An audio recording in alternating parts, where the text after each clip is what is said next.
ये झंडा आपने क्यों फहराया? मैं यहाँ का सरपंच हूँ। आप यहाँ के सरपंच हैं, लेकिन जहाँ तक मुझे पता है इस गांव के सरपंच तो महिला है। आपका नाम फुलवती है? मेरा नाम मोतीलाल है। अगर आपका नाम मोतीलाल है तो आपने झंडा क्यों फहराया? ये अधिकार किसने दिया आपको? तू पूछने वाला होता कौन है? एक तो रिपब्लिक डे चल रहा है और बिना परमिशन के स्कूल ग्राउंड में आ गए हो। हाँ, किसकी परमिशन ली? और ऊपर से सरपंच साहब से बदतमीजी कर रहे हो। तुम्हें डर नहीं लगता? शर्म नहीं आती है? जेल भिजवाऊं तुम्हें? आपने मुझे यहाँ इसलिए बुलाया कि कोई भी एरा गेरा नत्थु गेरा आके मुझसे सवाल करे, सरपंच से? नहीं नहीं सरपंच साहब, मैं इस गंवार को अभी बाहर निकलवाती हूँ।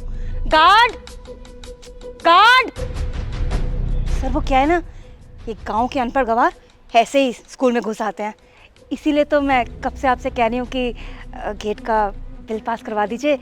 थोड़ी कमाई आपकी हो जाएगी और थोड़ी मेरी। गेट का बिल पास हो गया, मैंने मंत्री जी से बात कर दी है। पहले इसको बाहर निकालिए। जी सर, जी सर। वो अनपढ़ गंवार निकल यहाँ से। मैं चाहे अनपढ़ गंवार हूँ चाहे कोई भी हूँ, आप मुझे ये बताइए कि अगर ये सरपंच नहीं है तो इन्होंने झंडा क्यों फहराया? बस मुझे ये जानना है। तुझे गांव के सरपंच की ताकत पता है? सारे गांव का पावर मेरे पास होता है, मैं चाहे जो कुछ कर सकता हूँ। तेरे जैसों से मुझे पूछने की जरूरत नहीं है। मैं एक आम नागरिक के हैसियत से पूछ रहा हूँ कि आपको ये अधिकार किसने दिया है? मुझे भी जानने का अधिकार है। आपको मुझे मेरे सवालों का जवाब देना पड़ेगा। ओ गंवार किसान, हमको ना तुझे सवाल जवाब देने की कोई जरूरत नहीं है, समझा तू? अरे तुम जैसे गंवार लोग ना यहाँ मेरे सामने खड़े होने के भी हकदार नहीं है। बस वो चल चल चल निकल यहाँ से। और वैसे भी किस अधिकार से सवाल पूछ रहा है तू? हाँ, किस अधिकार से? तेरा यहाँ कोई पढ़ता है? तू यहाँ पढ़ता है क्या? हाँ रामलाल, पता नहीं ये गार्ड कहाँ मर गया है। तुम इसे निकालो बाहर। हाँ मैम, मैं निकालता हूँ। चलिए जाइए, आप यहाँ से जाइए। आप सरकारी स्कूल के कार्यक्रम को बाधित कर रहे हैं, आप ऐसा नहीं कर सकते। मैं यहाँ से मेरे सवालों का जवाब लिए बिना नहीं जाऊँगा। आपको जो करना है कर लीजिए, मेरा हक है जानने का। अरे हाँ, होगा तुम्हारा हक, अधिकार। आना किसी दिन आराम से ऑफिस में अपना आधार कार्ड लेके सब बता देंगे तुम्हें। अभी तुम्हें पता है गणतंत्र दिवस का प्रोग्राम चल रहा है और तुम यहाँ आके इसमें रुकावट डाल रहे हो। तुम्हें पता है सरपंच जी आए हुए हैं और बड़े बड़े अफसर आने वाले हैं और कलेक्टर साहब भी आने वाले हैं। और अगर तुम चाहते हो ना कि मैं पुलिस को ना बुलाऊं तो जाओ यहाँ से। जिससे बुलाना है बुला लो, मैं यहाँ से कहीं नहीं जाऊँगा जब तक सरपंच मुझे मेरे सवालों का जवाब नहीं दे देते। अच्छा, तो तू सरपंच से जुबान लड़ाएगा, बेइज्जती करेगा तू? मैडम, बहुत बेइज्जती होगी मेरी। मैं अभी मंत्री जी से बात करके आपको सस्पेंड करवाता हूँ। तो आपने लगा क्या रखा है? इसलिए मुझे बुलाया है? Sir sir sir sir sir please please sir. क्या सर लगा रखा है? सरपंच की मजाक बहुत हो गई। सर मेरी नौकरी चली जाएगी सर, प्लीज आप मुझे 2 मिनट दीजिए, मैं अभी इस जाहिल गंवार को यहाँ से निकलवाती हूँ। 1 मिनट सर। सर कोई गांव का गंवार है, किसान कहीं का। निकल यहाँ से किसान, निकल। मैम आप गलत समझ रही हैं, ये क्या बोल रही हैं आप? चुप। तो हिंदी टीचर है ना, जाकर वहां खड़ी हो जा। तुझे पता भी है यहाँ पर कैसे काम चलता है? नई नई ज्वाइनी है ना तेरी, इसलिए तुझे पता नहीं है यहाँ गांव का स्कूल का मैनेजमेंट कैसे चलता है। हाँ, ये गांव के नीची जाति के लोग हैं, गांव के अंदर घुस आते हैं और सर हम लोगों से ऐसे बदतमीजी करते हैं। इन लोगों को सीधा करने के लिए इनके साथ यही होना चाहिए। पर मैम एक बार मेरी बात सुनने की कोशिश तो करिए कि मैं बोलना क्या चाहती हूँ। आजकल के बच्चे 2 अक्षर क्या पढ़ लेते हैं, नौकरी लग जाते हैं, बहुत बड़ा समझने लगते हैं अपने आप को। तुझे सरपंच की हैसियत का पता नहीं है। इस लुंगी वाले को तो मैं सबक सिखाता हूँ। अभी एसपी से बात करता हूँ मैं। आप दोनों जिनके साथ बदतमीजी कर रहे हैं ना, आपको पता भी है वो कौन है? कौन है? गांव का किसान ही होगा, कोई आईएएस थोड़ी ना होगा। हाँ, कोई बड़ी तोप नहीं होगा, और सरपंच से बड़ी तो कोई तोप हो ही नहीं सकता। ये मिस्टर आनंद मंडल है, आईएएस ऑफिसर। क्या?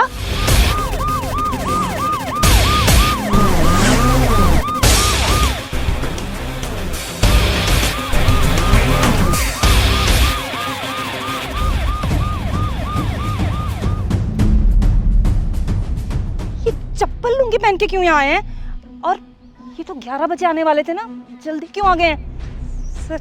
सर 11 बजे ही आने वाले थे, लेकिन ये देखना चाहते थे कि यहाँ किस तरीके से काम किया जा रहा है। मेरे पास कॉल आया था और मैं इतनी देर से आप दोनों को यही बताने की कोशिश कर रही थी, लेकिन आप लोगों को तो मेरी बात सुननी नहीं थी। अरे सर, आपने पहले क्यों नहीं बताया? कलेक्टर साहब, सर चलिए ना मेरे साथ गांव में।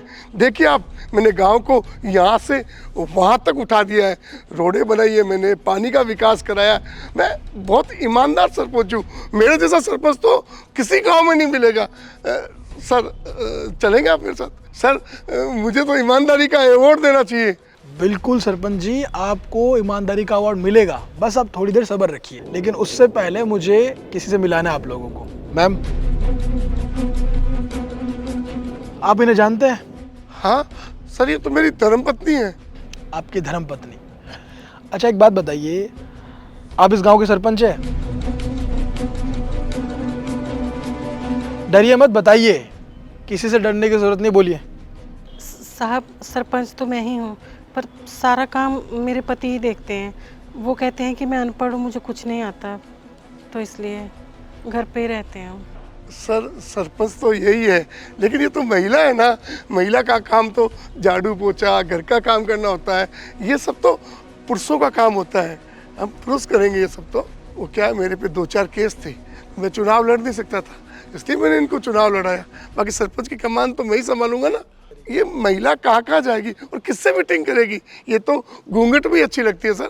अच्छा, तो ये महिला इसलिए कुछ नहीं कर सकती, इनको घरों का काम करना चाहिए। ये अधिकार किसने दिया आपको ऐसा बोलने का? आपको पता भी आप कौन सी सदी में जी रहे हैं? अगर ये सरपंच है तो आप सरपंच क्यों बने हैं? आपको अधिकार किसने दिया? आप जैसे लोगों की वजह से महिला अपना अधिकार नहीं ले पाती है, वो कुछ कर नहीं पाती, हमेशा उन्हें घरों में रहना पड़ता है। इसी चीज़ को देखते हुए आपको सज़ा मिलेगी। और हाँ, आप पे 2 केस लगे हुए हैं ना, तीसरा भी लगने वाला है, आप जेल जाएंगे। नहीं सर, मुझे माफ़ कर दीजिए सर, मुझसे गलती हो गई, आगे से ध्यान रखूंगा। माफ़? अच्छा ठीक है, मैं आपको माफ़ कर दूंगा, लेकिन उससे पहले आपको मेरे कुछ सवालों का जवाब देना पड़ेगा। सर क्यों नहीं, मैं यहाँ का सरपंच हूँ, पूछिए आपको क्या सवाल पूछना है। अच्छा बताइए, अभी आप झंडा फहरा रहे थे, तो राष्ट्रीय गान के बारे में बताइए, कुछ पता है आपको? चलो कुछ इजी सा पूछते हैं आपके लिए, सब छोड़िए, ये बताइए भारत में राज्य कितने हैं? नहीं पता। आप ये बताइए कि भारत की राजधानी क्या है? नहीं पता आपको। चलिए एक आसान सा सवाल और, अब पढ़े लिखे कितने ये बताइए। सर मैं पढ़ा लिखा यहाँ तक सर अनपढ़ हूँ। आपको मजाक लगता है?